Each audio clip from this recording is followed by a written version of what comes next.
en vient au commerce et au développement. La parole est à Afaf Cabellotto.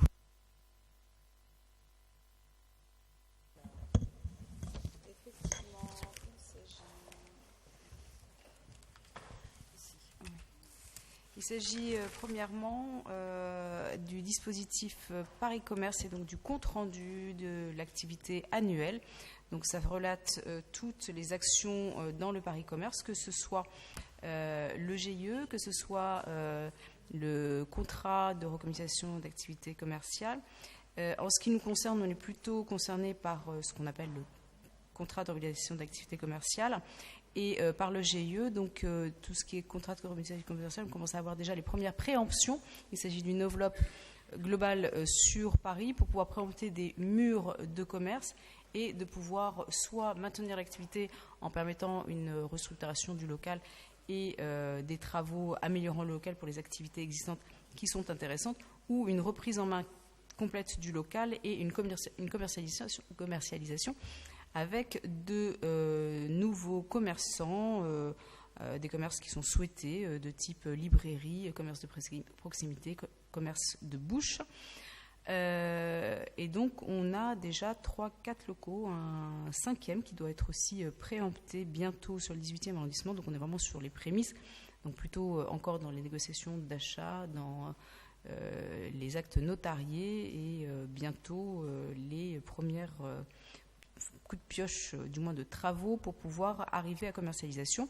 Ce qui nous amène à une partie qui nous intéresse aussi dans ce compte-rendu annuel, c'est le GIE, qui permet aujourd'hui de mutualiser tous les locaux d'activité des bailleurs sociaux de la ville de Paris. Il y a à peu près 7000 locaux d'activité qui appartiennent aux bailleurs sociaux.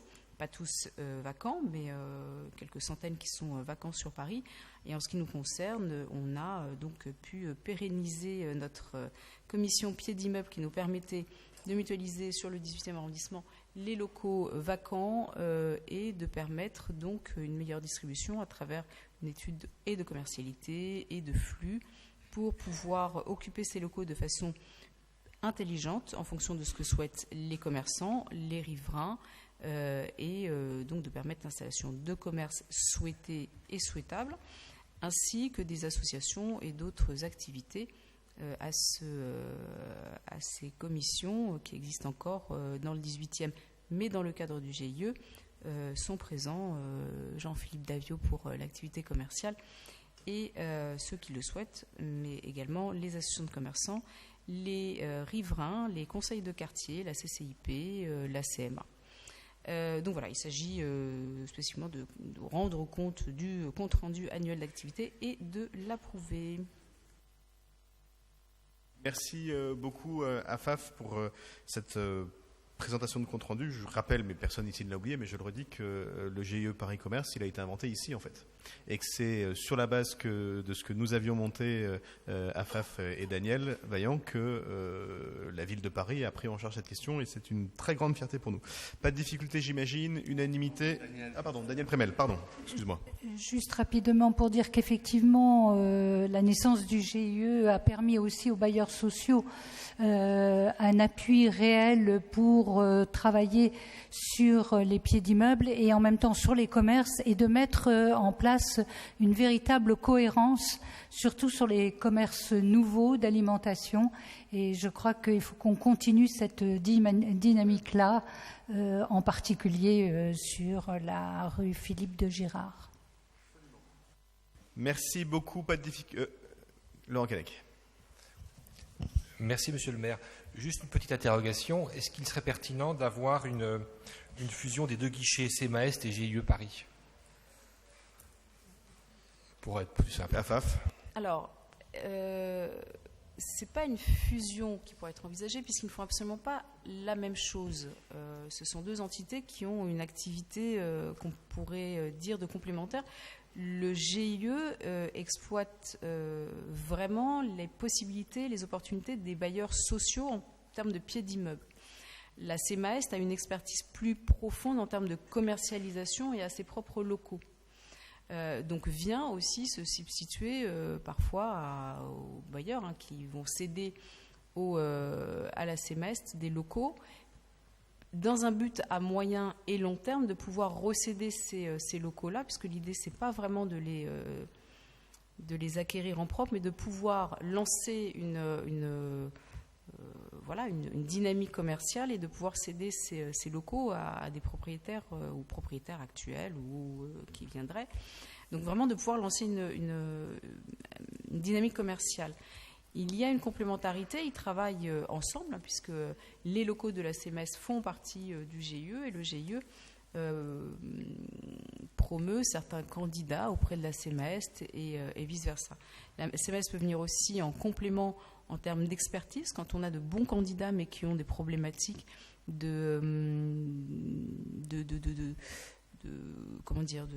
trajectoire, d'accompagnement, de modèles financiers, de modèles économiques plus largement. Je ne suis pas certaine aujourd'hui qu'on puisse vraiment penser à une fusion, puisque c'est vraiment complémentaire. Je pense qu'aujourd'hui, on est encore quand même dans un état assez prématuré de cette réflexion du commerce. Ça fait quelques années, un peu moins d'une dizaine d'années, qu'on est vraiment sur une réflexion très profonde et une reprise en main des pieds d'immeubles. Le GIE, ça fait 2 ans. On n'est pas encore dans un rythme de croisière où on pourrait imaginer que les choses sont très huilées. On a vraiment encore besoin de beaucoup d'études de commercialité que la CMS peut faire, que les EDL peuvent faire. Donc on a encore besoin de ces complémentarités. La question n'est pas fermée, mais là aujourd'hui je vois plus un vrai travail de complémentarité que 2 entités qui seraient en train de se cannibaliser. Merci beaucoup. S'il n'y a pas d'autres questions, je vais soumettre aux voix cette délibération. Unanimité, merci. On a ensuite une série de subventions pour les illuminations. On va peut-être faire très vite, Affaire Gabellotto. Alors oui, il s'agit de 3 subventions. Une subvention de 5 000 € pour les commerçants de l'Epicabès pour les illuminations de fin d'année 2019.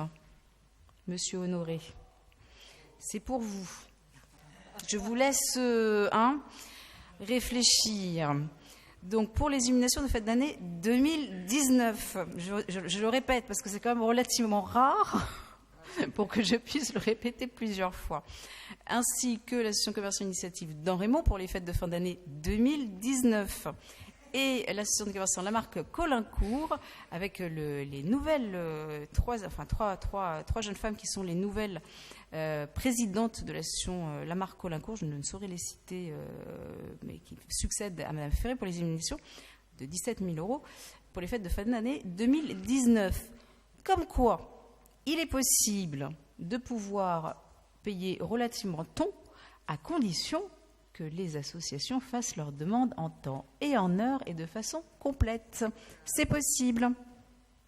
Nous nous en réjouissons. Je vais les soumettre au vote. Pas de difficulté, unanimité pour les 3 subventions.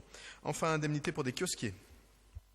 Oui, il s'agit d'une indemnité exceptionnelle au kiosquier de presse pour une fermeture du 1er novembre 2019 au 15 mai 2020 qui correspond au remplacement de ces kiosques et donc une indemnité pour ces périodes où ces kiosques ne pourront pas utiliser leur emplacement pour travaux de remplacement avec les nouveaux kiosques.